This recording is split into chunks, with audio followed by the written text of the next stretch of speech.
ஓம் முருகா போற்றி. ஓம் சரவண பவ. என் அன்பு குழந்தையே, உனக்கு மிகப்பெரிய வெற்றி உன்னை தேடி வர காத்து கொண்டிருக்குது தெரியுமா? நீயே ஆச்சரியப்பட்டு போகும் அளவுக்கு மிகப்பெரிய வெற்றி செய்தி உன்னை வந்து சேரப்போத. சந்தோஷமாவே நீ இருக்க போற. நீ எதை எதிர்பார்த்து காத்திருந்தாயோ அந்த நல்ல செய்தியே உனக்கு வந்து சேரும். கவலைப்படாத என் தங்கமி. ஏன் அப்படின்னு கேட்குறியா? என்னுடைய அப்பா எல்லாமே என் கூட இருக்காரு. என்னுடைய சோதனைகளை எல்லாத்தையுமே அவரே பார்த்துப்பாருன்ற நம்பிக்கையோடு எவ்வளோ துன்பம் வந்தாலும் அது தாங்கிக்கிட்டு இருக்க இல்லையா? அந்த துன்பத்தை எல்லாம் போக்குவதற்காகத்தான் உன்னுடைய அப்பா உங்ககிட்ட பேசுவதற்காக வந்திருக்காங்க. என்னை நம்பியவர்களுக்கு சோதனை அதிகமாக தான் வரும். ஆனால் அந்த சோதனை எல்லாம் தாங்கும் சக்தியை நான் கொடுப்பேன். அந்த சோதனையே அவங்களுக்கு தெரியாத அளவுக்கு அந்த சோதனையும் நானே அதை கழிச்சிடுவேன். ஆனால் அவங்களுக்கு தோல்வி என்பதே கிடையாது. என்னட்ட சரணடைஞ்சிட்டாங்கன்னா வேறு எவரிடமும் கையேந்த வேண்டிய அவசியமும் இருக்காது. என்னுடைய நாமம் முழுவதுமே உனக்குள்ள நிறைஞ்சிருக்கும் போது நீ ஏன் பயப்பட்டுக்கிட்டு இருக்க? உனக்கு யாரும் இல்லைன்னு ஏன் கலங்கிக்கிட்டு இருக்க? எதற்கு அவசரப்படுற? நீ என்னுடைய குழந்தை தானே. நீ நினச்சது உடனே நடக்கணும்னு நினைக்கிறதே பெரும் தப்பு. அதுக்கு நீ கொஞ்சம் பொறுமையாக தான் இருக்கணும். எல்லாத்துக்கும் ஒரு காரணத்தோடு தான் எல்லாத்தையுமே தள்ளி வச்சுக்கிட்டே இருக்க. நீ கேட்ட உடனே கொடுப்பதற்கு எனக்கு தெரியாதா? ஆனால் உனக்கு கொடுக்காம தள்ளிக்கிட்டே போகிறதுக்கு நிச்சயம் ஒரு காரணம் இருக்குன்னு நீ நம்பணும் இல்லையா? ஏதோ ஒரு நன்மை இருக்குது. அதனால தான் நான் கேட்டதை என்னுடைய அப்பா எனக்கு கொடுக்கல. ஏதோ ஒரு விஷயம் அதில் மறைஞ்சிருக்கு. அது எனக்கு நன்மையாக தான் இருக்கணும் அப்படின்னு நினச்சிக்கிட்டு இருந்தீங்கன்னா அதுதான் உனக்கு நல்லது. எனக்கு கொடுக்கவே இல்லையே. நான் எத்தனை முறை கேட்டுக்கிட்டே இருக்கேன். பல வருஷமாக கேட்டும் எனக்கு என்னுடைய அப்பா கொடுக்காம தள்ளி போட்டுக்கிட்டே இருக்காரே, அதை கண்ணில் கூட காமிக்க மாட்டேங்கிறாரே என்ற அவன் நம்பிக்கை தான் உன் மனசில் அதிகமாக வந்துக்கிட்டு இருக்கு. நான் சொல்வதை புரிஞ்சுக்கோ. உனக்கு நிச்சயம் புரியும். அப்படி புரியும்போது நான் உனக்கு நல்லது தான் செஞ்சுருக்கேன்னு உனக்கே தெரிய வரும். உனக்கு எந்த நேரத்தில் என்ன தரணும்னு எனக்கு மட்டும்தான் தெரியும். அவசரப்படாத, பொறுமையாயிரு. நம்பிக்கையை விட்டு விடாத. உனக்கு எது நன்மையோ அதை நிச்சயம் கொடுப்பேன். அப்படி நீ கேட்டும் கொடுக்கலனா அதில் ஏதோ ஒரு தவறு இருக்குன்னு நினச்சிக்கோ. எதற்கும் அவசரப்பட்டு எல்லா காரியத்தையுமே நீ வீணடிச்சிடாத. எத்தனையோ இடையூறுகளை எல்லாம் தாண்டி வந்துட்ட. இப்படி தாண்டி வந்து தான் நீ என்னை இப்போது வணங்கிக்கிட்டு இருக்க. உன்னுடைய வாழ்க்கையில் பல சோகங்கள் உன்னை சூழ்ந்து இருந்தாலும் என்னை பிரார்த்திப்பதில் தான் நீ மகிழ்ந்து போயிருக்க. என்னை வணங்கும் போது தான் உன்னுடைய மனசில் நேர்மறை அதிகமாகவே வந்திருக்கு. அப்படி நேர்மறை அதிகமாக வந்துருச்சுன்னா உன்னுடைய வாழ்க்கையில் மகிழ்ச்சி தானாக வந்துடும் இல்லையா? நீ என்னை வணங்கும் போது எத்தனையோ மகிழ்ச்சியான விஷயத்தை எல்லாம் நீ பார்த்துருப்ப, அனுபவிச்சிருப்ப. நானே அதை உனக்கு தந்தும் இருப்பேன். அப்படி தானே? கவலைப்படாத. யாருடைய மனசை சரி செய்தால் உன்னுடைய வாழ்க்கை நன்றாக இருக்குன்னு நினச்சிக்கிட்டு இருக்கு இல்லையோ, அதை அப்படியே நான் உனக்கு தருவேன். அவங்களுடைய மனசை சரி செஞ்சு உன்னிட்ட பேச வைப்பேன். உன்னை தேடி நான் வர வைப்பேன். உன்னை விட்டு போன உறவு உன்னை தேடி நிச்சயம் வரும். நீ அவசரப்பட்டு அவங்கள்ட்ட பேசுகிறேன், இவங்களை நான் சமாதானத்துக்கு அழைச்சிட்டு போகிறேன்னு அழைச்சிட்டுலாம் போயிடாத. அவங்க மனசை நான் சரி செஞ்சுக்கிட்டு இருக்கேன். நிச்சயம் அது சரியாகும். ஒரு நேரம் வரும். அந்த நேரம் வருமாற நீ காத்திருந்து தான் ஆகணும். அப்படி அந்த நேரத்துக்காக என்னால் காத்திருக்க முடியாது, உங்கள் பேச்சை நான் கேட்க மாட்டேன், மீறி தான் நான் போவேன்னு சொன்னால் அதுக்கு நானும் பொறுப்பாக முடியாது என் தங்கமே. நான் சொல்வதை புரிஞ்சுக்கோ. கொஞ்சம் நீ பொறுமையாரு. அவசரப்படாத. உன் வாழ்க்கையில் எது நல்லதுன்னு நினைக்கிறியோ அதை நானே உனக்கு கொடுக்குறேன். யார் வந்தால் உன்னுடைய மனசு நிம்மதி அடையுமோ அவங்கள உங்ககிட்ட வந்து நான் சேர்க்குறேன். உன்னுடைய வாழ்க்கையில் மீண்டும் மலர்ச்சியை நான் கொண்டு வரேன். நீ அமைதியாக இரு. உனக்கான அனைத்தையுமே நான் தரேன். உன் வாழ்க்கையில் மீண்டும் மீண்டும் மகிழ்ச்சி வந்துக்கிட்டே இருக்கும்படி உன் வாழ்க்கையை நான் மாற்றி காமிக்கிறேன். எங்கும் போகாது உன்னுடைய வாழ்க்கை. உன் வாழ்க்கையில் உன் கையில் தான் நான் ஒப்படைச்சிட்டேன்ல. நீ பத்திரமா பார்த்துக்கிட்டு தானே இருக்க.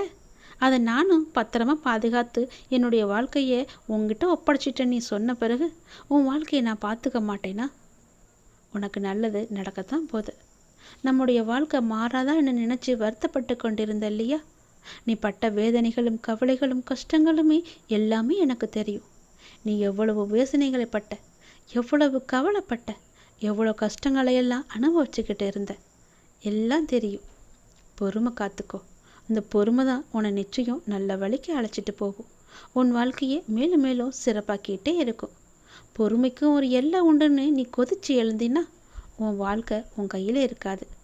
உனக்கான சரியான நேரத்தில் உனக்கு என்ன வேண்டுமோ, எது வேண்டுமோ, எந்த நொடி வேண்டுமோ அதை நான் நிச்சயம் தருவேன். உனக்கு தரணும்னு நினச்சிட்டுனா என்னால் அது ஒரு நொடி கூட தந்துட முடியும். கவலைப்படாத, நிச்சயம் கிடைக்கும். நீ அவசரப்படுவதனால உன் வாழ்க்கையை இழந்துடக்கூடாது இல்லையா? அதனால தான் நான் இவ்வளோ பொறுமையாக சொல்லிக்கிட்டு இருக்கேன்.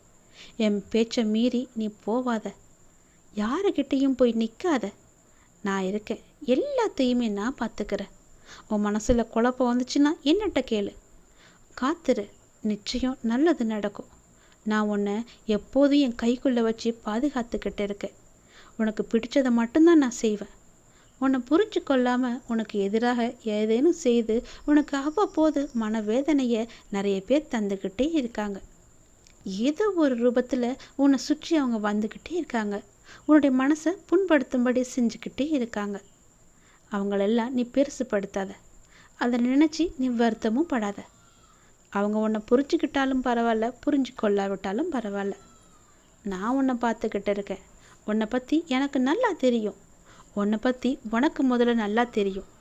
உன்னையும் என்னையும் மட்டும் நீ நம்ப, பிற யார் என்ன சொன்னால் உனக்கு என்ன கவலை? எதையுமே நீ காதில் வாங்காதன்னு தான் நான் சொல்கிறேன். உன்னுடைய நல்ல மனம் எது எப்படி இருக்குது என்று எனக்கு மட்டும் தெரியும்.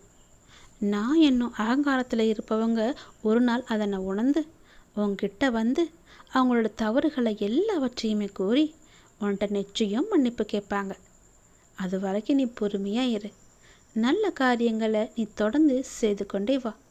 எதற்காகவும் அதை விட்டு விடாத. எதற்காகவும் நீ கலங்கவும் செய்யாத. நீ செய்யும் நல்ல காரியங்கள் தான் உனக்கு கை தூக்கி விட போகுது. உன் வாழ்க்கையில் ஒரு நல்ல திருப்பு முனையாக அது இருக்க போகுது. தொடர்ந்து நல்ல காரியங்களை நீ செய்து கொண்டே வா. உனக்கு நல்லது நடக்கும்படி நான் எல்லாத்தையும் மாற்றி காமிக்கிறேன். நீ நினச்சது உடனே நடக்கணும் மட்டும் நினச்சிக்கிட்டு என்கிட்ட நீ வராத. புரியுதா? என்ன அப்பா என்கிட்ட இப்படி கோவப்படுறாருன்னு நீ என்ன நினச்சாலும் பரவாயில்ல. அதை பற்றி எனக்கு கவலையும் கிடையாது. உன்கிட்ட நான் பல முறை சொல்லிட்டேன், பொறுமையாயிரு பொறுமையாயிருன்னு. அந்த பொறுமை உன்கிட்ட இல்லைன்னா நான் என்ன தான் செய்ய முடியும்? எத்தனை முறை சொன்னாலும் நான் காதில் வாங்க மாட்டேன். நான் இஷ்டப்படி தான் இருப்பேன்னா வேறு ஒன்றும் என்னால் செய்ய முடியாது. நீ பார்த்துக்கோ, உன்னுடைய வாழ்க்கையை நீயே பார்த்துக்கோ. நான் சொல்கிறத சொல்லிட்டேன். உன்னுடைய நம்பிக்கை எப்படி என்கிட்ட இருக்கோ அதன்படி தான் நானும் உனக்கு செய்வேன். பிறகு என்னை எங்கள் அப்பா பார்த்துக்கவே இல்லை, நான் சொன்னதை கேட்கவே இல்லை, எனக்கு வேண்டுதலை நிறைவேற்ற கொடுக்கலன்னு என்கிட்ட நீ புலம்பக்கூடாது. புரியுதா? நான் கொஞ்சம் கண்டிப்பாக தான் பேசுவேன். நான் என்னை நம்பி வந்துட்டாங்கன்னா அவங்களுக்கு சோதனை தருவேன். அந்த சோதனைகளையெல்லாம் அவங்க தாங்குகிற சக்தி அவங்களுக்கு இருக்கா, அந்த சோதனையிலையும் என் மேலே நம்பிக்கை அவங்க வச்சுருக்காங்களான்னு ஒரு பரீட்சை வச்சு பார்ப்பேன்.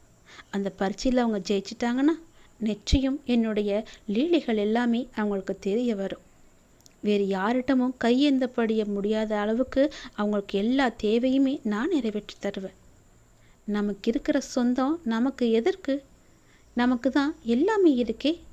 நாம் கொடுத்தது எல்லாமே நமக்கு திரும்ப வரணும்னு நினைக்காத. யாருக்கு நம்ம எந்த ஒரு உதவி செஞ்சாலும் பிரதிபலன் எதிர்பார்க்காம செய்யணும்னு சொல்லுவாங்க இல்லையா? அப்படி உன்னுடைய கடமை, உன்னுடைய தேவை எல்லாவற்றையுமே எனக்கு தெரியும். நீ யாருக்கு செஞ்சாலும் எந்த ஒரு பிரதிபலனும் எதிர்பார்க்காம செஞ்சுட்டு வா. நானும் அப்படி தான். நான் உனக்கு செய்யறதுக்காக உங்ககிட்ட தச்சனையோ வேறு எதுவுமே நான் கேட்க மாட்டேன். என் மேலே நம்பிக்கை மட்டும் வையின்னு தான் நான் சொல்கிறேன். நம்பிக்கையை என்கிட்டேருந்து நீ எடுத்துடு. அந்த நம்பிக்கையை எடுத்துட்டு நம்பிக்கையை மட்டும் வை. பொறுமையாக காத்துக்கிட்டேரு. உன் வாழ்க்கையில் நல்லது நடக்க வேண்டிய இருந்தால் அது நிச்சயம் நடக்கும். அப்படி நல்லது நடக்க எந்த நேரத்தில் எப்போது எப்படி எங்கே தரணும்னு எனக்கு தெரியும். அது நிச்சயமாக உன் கையில் நான் சேர்ப்பேன். அது வரைக்கும் நீ பொறுமையாக மட்டும்தான் இருக்கும்.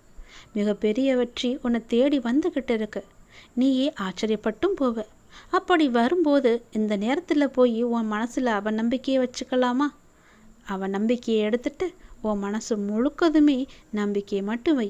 என்னால் முடியும், அந்த வெற்றியை என்னால் பெற முடியும், எனக்கு துணையாக என் அப்பா இருக்காருன்னு நம்பி எல்லாவற்றையுமே செஞ்சு பாரு. உன் வாழ்க்கை நல்லா இருக்கும். நீ நினச்ச மாதிரியே உன் வாழ்க்கை பிரகாசமாக இருக்கும். யார்கிட்டமும் போய் நீ கையேந்து நிற்க வேணாம். யாருக்கிட்டேயும் போய் நீ கை கட்டி நிற்கவும் வேணாம். நீ தான் ராஜா, நீ தான் மந்திரி. உன் வாழ்க்கை நல்லாவே இருக்கும். சந்தோஷமாயிரு. உனக்காக தான் நான் இருக்கேன்.